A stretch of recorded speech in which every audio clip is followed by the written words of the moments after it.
Oh, hello. My name is Jeff Yance. I'm the program director at the Loft Cinema in Tucson, Arizona, which is currently closed due to the coronavirus pandemic. And even though we're closed, we still enjoy showing great films here at the Loft, which is why we are currently presenting Quarantine Classics, which are suggestions for you to watch and perhaps, hopefully, enjoy while you're hiding away from the world and sheltering in place. Now, when I'm feeling stressed or uncertain about life, I tend to lean towards humor. And when I lean towards humor, I tend to lean towards the films of one of my very favorite directors, John Waters, the great author, filmmaker, cultural icon, and pope of trash. Now, the humor of John Waters is almost the very definition of not for all tastes. But if you do have a taste for this kind of humor, this taste is delicious. Now, it's difficult for me to pick a favorite John Waters film. That's like asking, which is your favorite child? We know we can't really do that with any degree of accuracy. But I'm pretty sure that one of my very favorite John Waters films is the 1981 domestic comedy Polyester, starring Divine and Tab Hunter. What a cast. So this movie's a hoot. It has hilarious, endlessly quotable dialogue, which is probably not necessarily suitable to repeat in mixed company, but you're at home. Say whatever you want. This film was also presented in the amazing film gimmick Odorama, which we're going to talk about in a moment, a gimmick which allowed you to smell this movie in addition to watching it. It's really the fourth dimension of cinema. Polyester really represents a transition for John Waters. It's really the bridge film for him in 1981 between his earlier extreme 1970s comedies like Pink Flamingos, Multiple Maniacs, Female Trouble, Desperate Living. These were films that really mined their humor from crimes against humanity, which meant, of course, they were filled with lots of screaming, cannibalism, and coprophagia. I won't say what that is, but you can certainly Google that if you would like after this video. So I bridged the gap between those films and his later 1980s, more mainstream, but still pretty out there comedies, including Hairspray, Crybaby, Serial Mom, and Pecker, which sounds dirty but really isn't. So one thing I love about John Waters is that he is a true auteur and that he has a very consistent, specific worldview. All of his films are very identifiable as John Waters films. No one else makes films that look, sound, or smell like this. And really all of his films are about celebrating the grotesque grandeur of life. He really sees things that I think a lot of other filmmakers don't see in life because he's looking for it. Also, I love John Waters films because his films tend to celebrate outsiders as heroes and normals as villains, which is pretty much how I like to see life as well. So Polyester was John Waters' sixth feature film. It was also his first R-rated film after a string of X-rated and unrated films.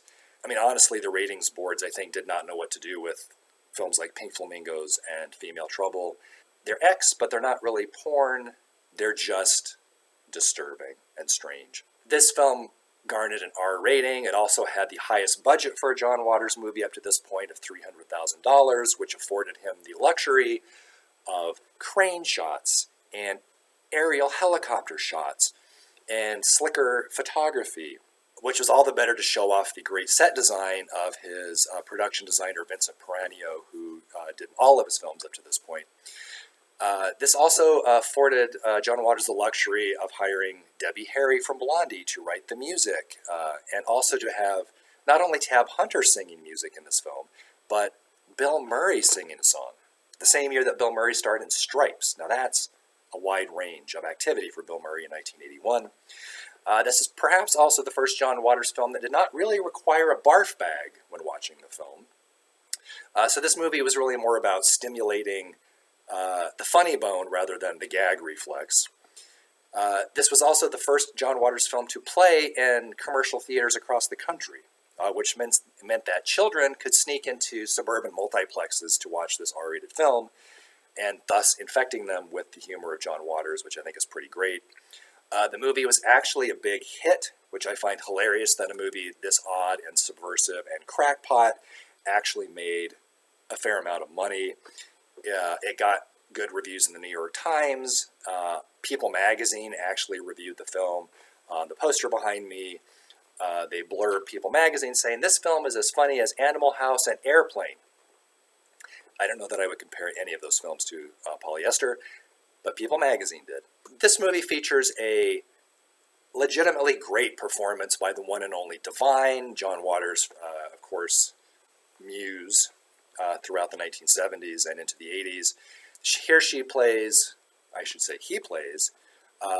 Francine Fishpaw, a harried suburban Baltimore housewife. And it's very clear that Divine modeled his performance on Elizabeth Taylor, but a very demented Elizabeth Taylor, late phase Elizabeth Taylor, we should say.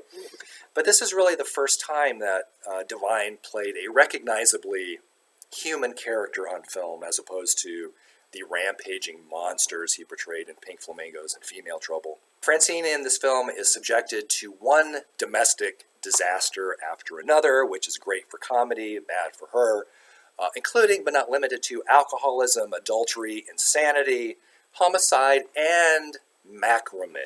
And in the process, Francine is forced to endure the comic nightmare that is her family, including her philandering, flatulent husband, Elmer, who runs a porn theater in downtown Baltimore, her pregnant teenage daughter, Lulu, who dances for quarters at lunch, and dates a juvenile delinquent named Bobo, who was played by Stiv Bators. If you're a punk music fan, you know that he was the singer of the Dead Boys and a lot of other punk groups in the 70s and 80s. And her delinquent, glue-sniffing son, Dexter, who is also a pervert known to the community as the Baltimore Foot Stomper.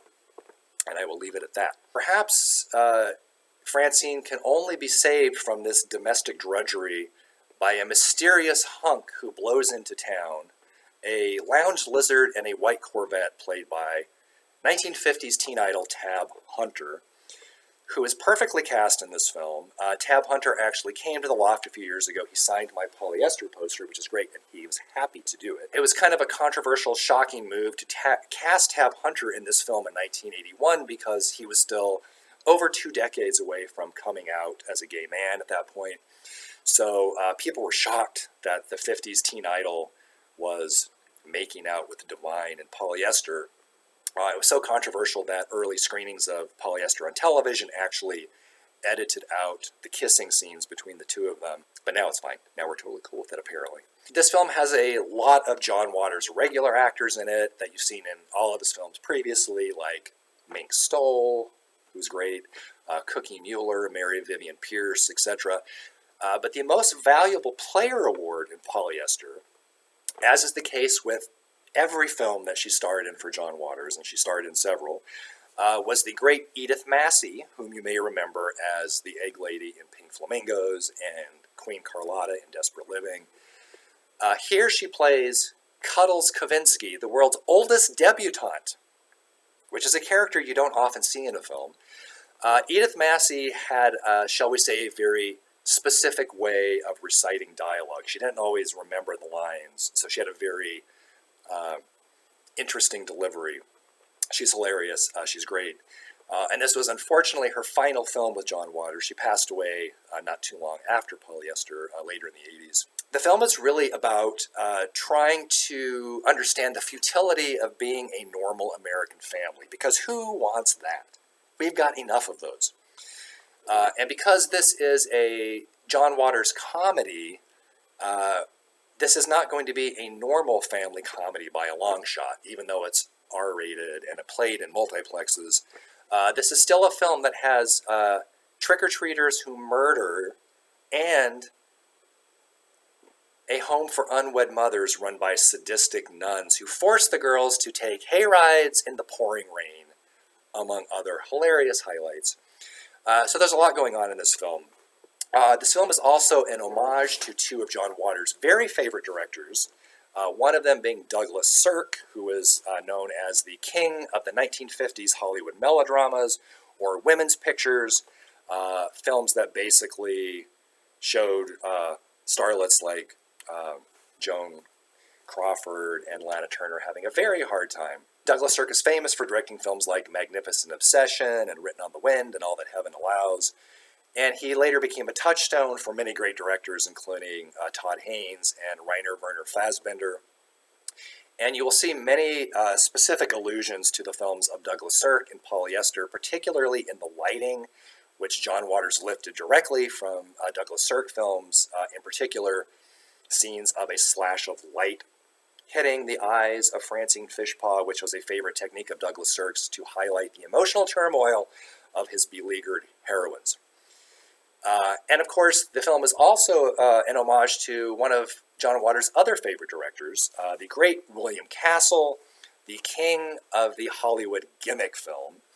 He was the director of films like The Tingler and The House on Haunted Hill, and he was well known for creating, some say ludicrous, I say amazing, film gimmicks like Percepto, in which he basically shocked his audiences by planting electrical buzzers under their seats during the film The Tingler, and throwing inflatable skeletons at his audience during House on Haunted Hill starring Vincent Price in a new process called Emergo. So clearly William Castle was a genius, as was Douglas Sirk. So here we have John Waters combining trash and art and coming up with Polyester. Polyester, as I mentioned, was also driven by a gimmick that William Castle would have loved, even though William Castle did not ever actually do this gimmick himself. This is the wonders of Odorama. And this was a new process which allowed a new, but not that new process, which allowed filmmakers to let their audiences smell their movies in addition to watching them. Although very few films were shot in the Odorama process, this was really an homage to a 1960 film called Scent of Mystery, which was a big international mystery starring Peter Lorre and Elizabeth Taylor, of all people. And that film was the first film to be presented in smell-o-vision, and it was promoted as movies. First they moved, then they talked, now they smell, which is great. It did not really take off. It was an attempt to get people away from television in the 1950s to come watch movies. The process was problematic, pumping in smells into the theater, gaseous smells. The smells tended to form a toxic cloud over the audience, which was more nauseating than entertaining. And so it didn't really work out. But John Waters, being the brilliant showman that he is, streamlined the process for modern 1981 audiences by creating Odorama, which was his name for the process. And he came up with this individual Odorama card. So no toxic gas in the theater. Not for John Waters. Here you get this takeaway card, which every patron in 1981 was given when they entered the film. And how great was it to actually get to receive a little prize when you came to see a film? This particular card was made by the IFC channel in the late 90s for a John Waters screening on the channel, the IFC channel. But there are many versions of this. This is just one of them. And on the back, of course, you have the actual Odorama circles, labeled 1 through 10. Now, at certain points in the film, you will notice that a number flashes on screen when Francine is smelling something particularly pungent. And your job as the viewer is to simply scratch the number that corresponds with the number on screen and sniff the heck out of it. Now, you can use a coin, you can use your finger, you can use your front teeth. I don't care. Whatever is comfortable for you. You can still find original Odorama cards on eBay occasionally. And I have to say that even the old cards, I've had this card for years, and the card still smells. Like, the smells never die. And I have scratched this card many times. But I rotate my card so I don't use the same one every time. But this is a good plug for the new Criterion edition release of Polyester, which is a new restoration of the film. And if you're interested in perhaps buying a hard copy of Polyester, you can order from Amazon or directly from Criterion. Because Criterion is so great at creating DVDs and Blu-rays that are actually collectible objects. This has a pull-out poster, this great sort of romance cover poster of Polyester, But most importantly, they also give you a fresh new Odorama card. It's shrunk to fit into the DVD case, but it works perfectly. It's the same smell. So if you want the card and you want to own the film and keep it on your shelf, I would highly recommend getting this from Criterion. The film, however, itself is available to stream on many platforms, including Amazon and iTunes and the Criterion channel. So because some of you may not actually get to experience the Odorama card while watching Polyester, I thought briefly it would be fun to just show you how you can recreate some of this Odorama experience in your own home. So I have a couple of objects here corresponding to the numbers on the card. So the first smell in the film, number 1, is a beautiful rose, which sort of lures you into thinking all of the smells are going to be beautiful and pretty, which is not the case at all. I label all of my props. So here's number 1. This corresponds to the flashing 1. This rose does not smell because it's not real. So what I did is I just took some Glade floral air freshener and really doused that thing. Oh, yes. It smells like a real funeral home, which is exactly what you want when watching a great comedy. So there's that. Another great smell is the number 3, which is glue. There's some delinquent behavior with glue sniffing, I will say, and kids don't do this at home. Parents, please monitor your children's behavior, but you probably have some Elmer's glue laying around the house. You could actually use a stick of glue, but I think actually the bottle works best because it smells more toxic than the sticks. So basically you need a small paper bag. Just get some glue in there. Just glue it up. Take a whiff. Not too much. You don't want to become a delinquent. Just a little smell. It's disgusting. Another great fragrance is number 8, which is a new car smell. And I was very happy to discover that there is I'm not a paid spokesperson for Armor All, by the way, but they do have a new car smell protectant to rub all over your interior of your car. And it smells exactly like new car. So you pop that open when the number 8 flashes.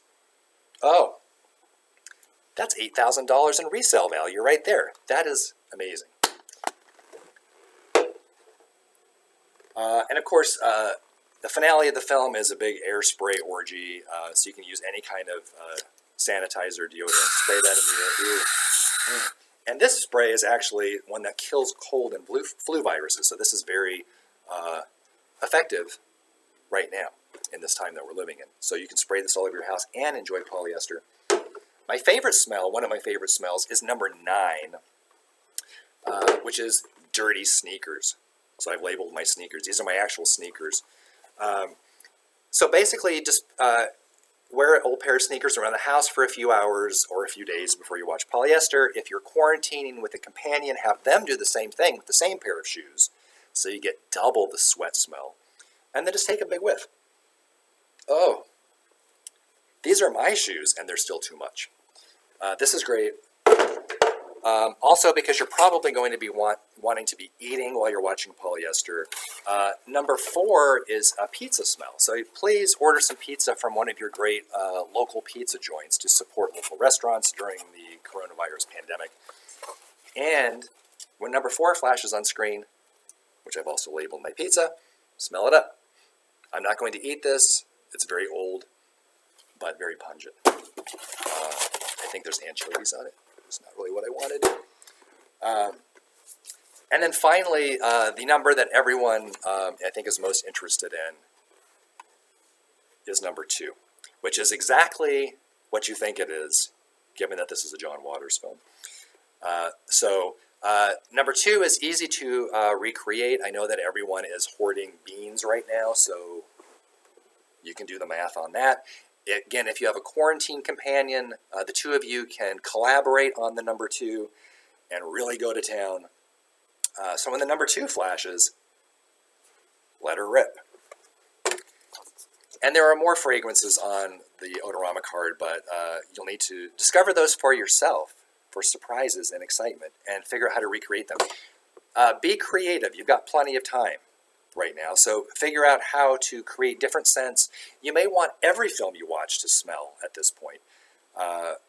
Wouldn't it be great to smell burnt marshmallows during the climax of the original 1984 Ghostbusters? Yes, please.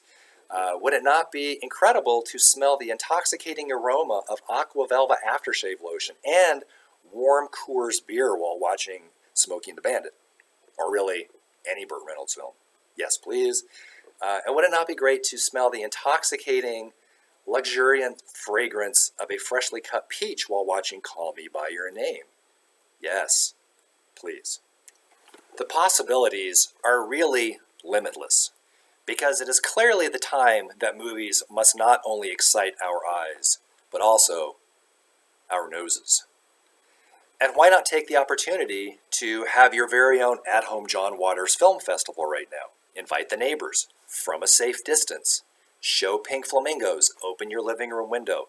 Encourage your neighbors to open their living room window and watch you watching pink flamingos to add a creepy rear window vibe to the proceedings. That's community. So as I mentioned, the Loft Cinema is currently closed. Please, if you would, take this opportunity to check out our website, loftcinema.org, to see ways that you can help support us during this closure to ensure that when we return, and we will return, we will be stronger and better than ever. So until then, we will see you and smell you at the movies. Polyester. This is your life, Francine. Smell the fragrant perfume